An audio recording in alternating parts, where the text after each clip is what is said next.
and welcome back to a new video here on FKJ Books. Today I'm going to be doing my monthly Waterstones book of the month type of thing, and I will be reviewing the book that I read for March's book of the month, and I'll be talking about what April's book of the month will be. So for March, the book of the month was See the Huntress, which is a debut novel, and it was a newly released book for that month. It was actually released in Waterstones earlier than other places, I believe. It came out in Waterstones in March and it comes out everywhere else in April. I was really excited just instantly when I saw the cover. It's a bit of my hair on the book. When I saw the cover, because it just looked so beautiful, and I love kind of books that take place at sea and sea adventures and maybe pirate adventures and things like that. So I thought, yes, this is the book for me. I cannot wait. And as I opened it up, it was just as beautiful inside. It has lots of little illustrations and really cute things on all the different pages. Like sometimes it's now I can't find one, now the time's come, but sometimes there's just like little things on the edges of the pages. I don't think that's a chapter head, but just little feathers and whales, but different things. So it's not like a repetitive thing. Each page has like a different little thing on, but not every page. And I loved that. I loved the way that it was laid out. I loved the way that the book looked in general.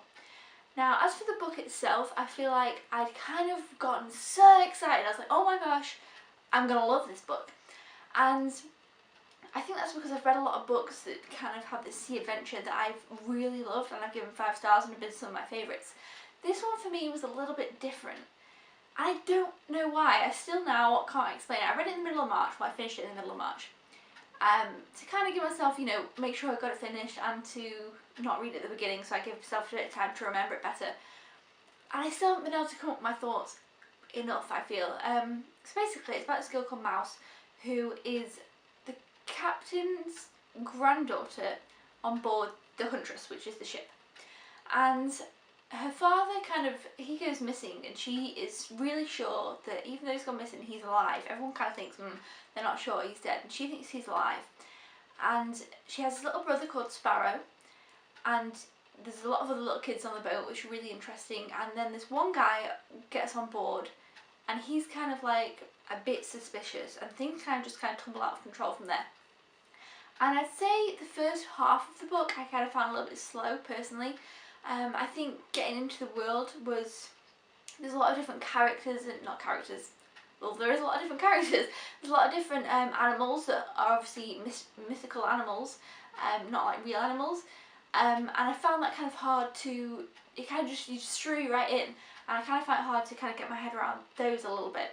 So it took me about half of the book to really think, aha, okay, I know what's going on with everything now, I can put everything in a place, which wasn't necessarily a bad thing, but I feel like maybe the writing style was something that I couldn't read in a massive bunch, and I don't know why. I really wanted to love this book, and I don't know what it was. I think plot-wise, I found it very interesting. I definitely can pick out bits that I really loved towards the end. The last quarter was probably my absolute favourite. I loved the last quarter, when we meet this other character who I believe will be maybe a bigger part in the next book. It is a trilogy, and I really liked that character a lot, so I think I would enjoy the second book more.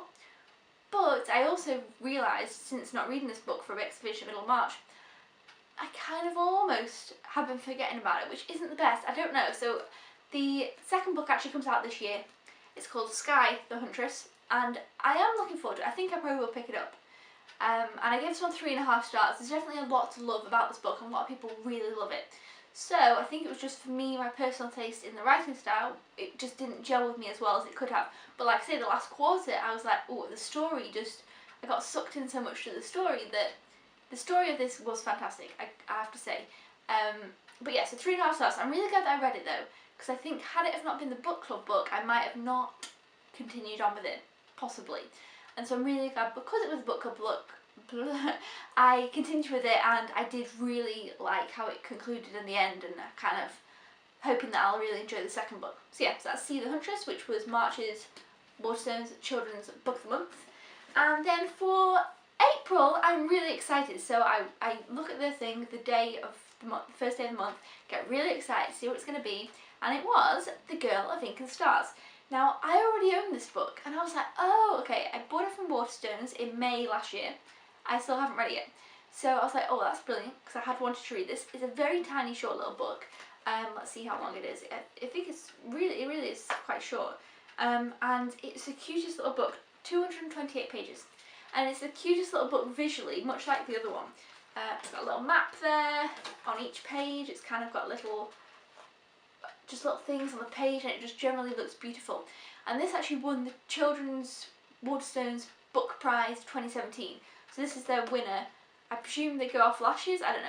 So like I say, this book definitely came out last year. I picked it up last year, and I obviously was interested to read it before it was even the book club thing. So I am excited about this one, and it'll be a nice little quick read, and I hope that I'll love it.